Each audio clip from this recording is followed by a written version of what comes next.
Bonjour les amis, aujourd'hui nous allons parler du nuancier des couleurs.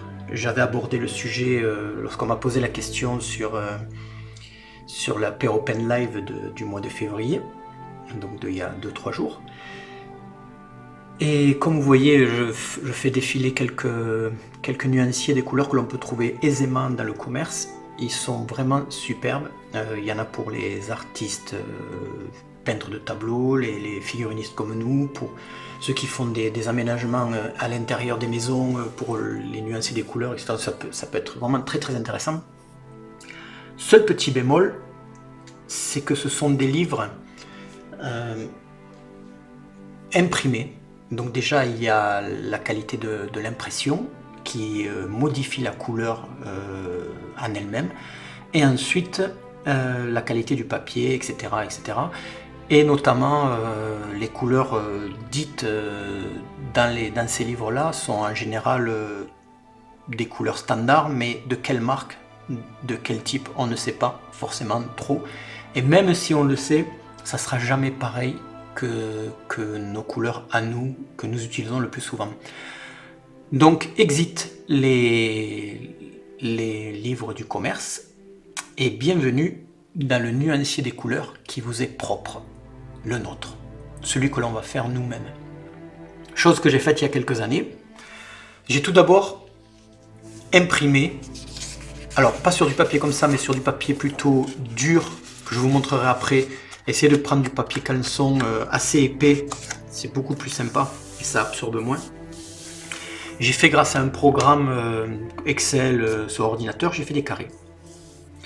Alors j'en ai fait 1, 2, 3, 4, 5, 6, 7. On peut en faire 6, 5, 4, 8, suivant le nombre de degrés que l'on veut, je vous montrerai plus tard.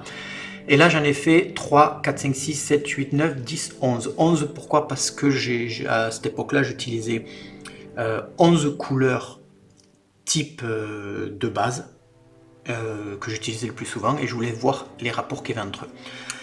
Donc soit vous le faites vous-même et c'est très bien, soit si vous n'arrivez pas à le faire ou vous n'avez pas le programme qu'il faut, n'hésitez pas à m'envoyer un mail, il y a mon adresse email en dessous et je vous enverrai le PDF, comme ça vous n'aurez plus qu'à l'imprimer.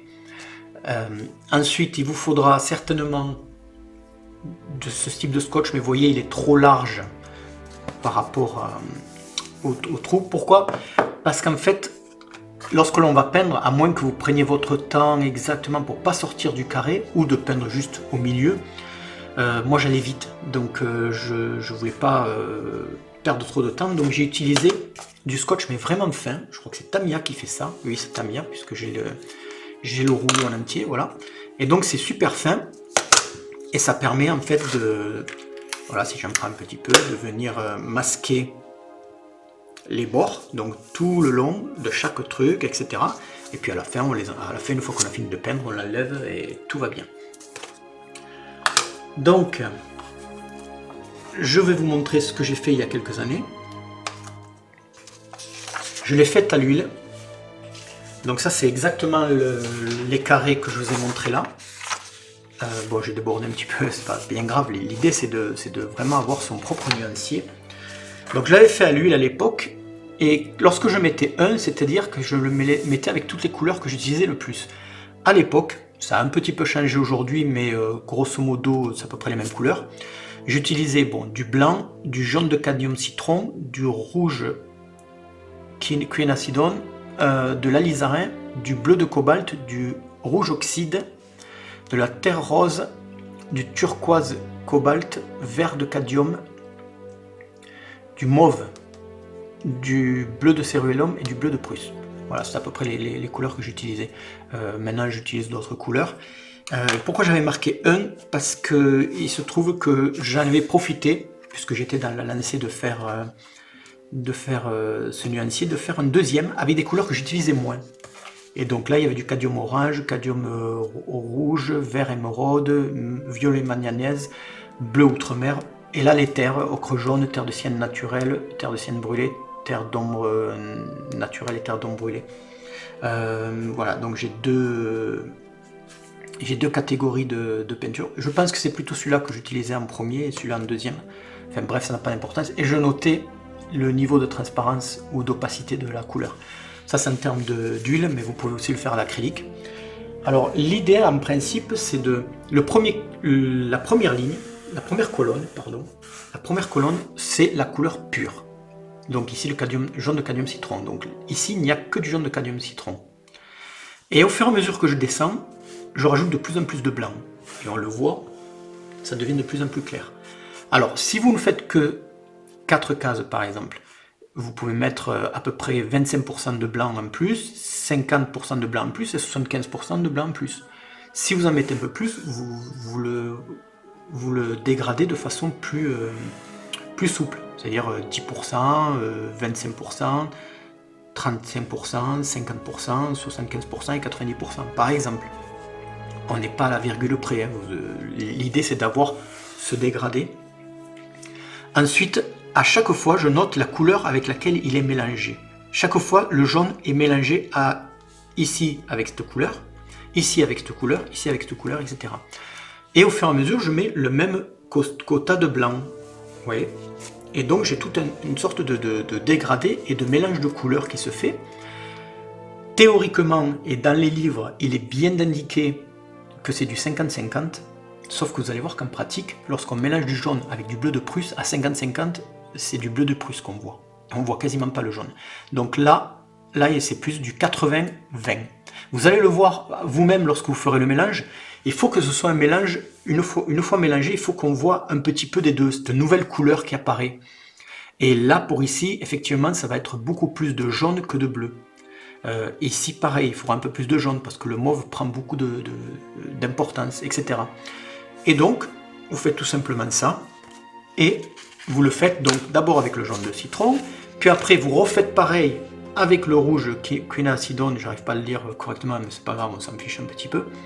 Vous faites la même chose avec le rouge, après vous faites la même chose avec la lysarine, et donc si on attaque une nouvelle page avec le rouge, ben le rouge sera ici, dégradé de blanc, après il sera mélangé au jaune, après il sera mélangé à la lysarine, après il sera mélangé au bleu de cobalt, etc. etc. Et là, je peux vous garantir que vous avez votre nuancier infaillible. Le meilleur nuancier du marché, c'est le vôtre. Avec vos propres couleurs, regardez. Et c'est tout simple. Admettons, voilà, je tombe par hasard ici, je cherche une couleur, une couleur militaire, Deuxième Guerre mondiale, pseudo... alors je dis une bêtise, je n'y connais pas grand-chose, on va dire polonais, 1939... de septembre à je sais pas quoi. On a des références, on a une référence image, on compare, boum, ça correspond à peu près à celui-là, par exemple. Ben, c'est tout simple, je prends du turquoise cobalt, mon rouge de Mars, je le mélange à peu près à 50-50 et je rajoute un petit peu de blanc et je l'ai. Alors, soit j'ombre comme ça, soit là où ça peut être intéressant, c'est que je viens ombrer avec celui-là. Du coup, je rajoute une nouvelle nuance. Par exemple, j'ai ma couleur de base ici. Je vais, admettons, l'éclaircir avec cette nuance ici. Et je vais l'ombrer avec cette nuance ici. Donc ça veut dire que mon mélange de base, c'est turquoise, cobalt et rouge de Mars, et un peu de blanc.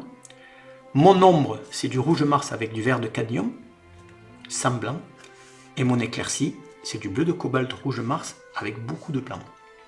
Et du coup, j'intègre 3 couleurs différentes, et ça donne toute une référence. Alors que si vous restez là, vous restez monochrome, et c'est pas très joli. Enfin, ça c'est, je sors du cadre du nuancier, mais c'est intéressant parce qu'on peut vraiment aller chercher quelque chose de plus gris ici. On voit que le rouge de Mars avec le bleu de Prusse, c'est très gris. Ici, c'est plus verdâtre. Ça fait un peu olive drabe, etc. Ici, là, ouais, on a une sorte un petit peu de anglais plutôt américain. Voilà, des teintes grisonnantes. C'est super intéressant. C'est infaillible en termes de nuancier des couleurs. Vous ne pourrez pas faire mieux que votre propre nuancier de couleurs. Vous pouvez me sortir le livre le plus cher, le plus ce que vous voulez. Il ne sera jamais aussi efficace que votre propre nuancier. J'espère que vous le ferez. que vous m'écrirez si vous avez envie d'avoir le nuancier vierge, tel que je l'avais ici.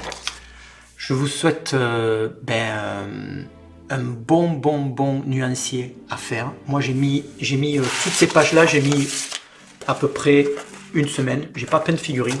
Pendant une semaine, j'ai fait mon nuancier en faisant tout ça. Voilà. Et croyez-moi, j'ai énormément compris de choses et appris des choses en termes de couleurs. J'ai vu ce que faisaient deux couleurs mélangées. Faites-le. N'hésitez pas à m'écrire. Ça me ferait énormément de plaisir d'avoir vos retours. Et ce que ça vous a apporté. Et prenez soin de vous. Et à très bientôt. N'hésitez pas aussi à venir voir et checker ce qu'il y a sur mon Patreon où je développe beaucoup de choses beaucoup plus poussées et au plaisir de vous voir. À très bientôt.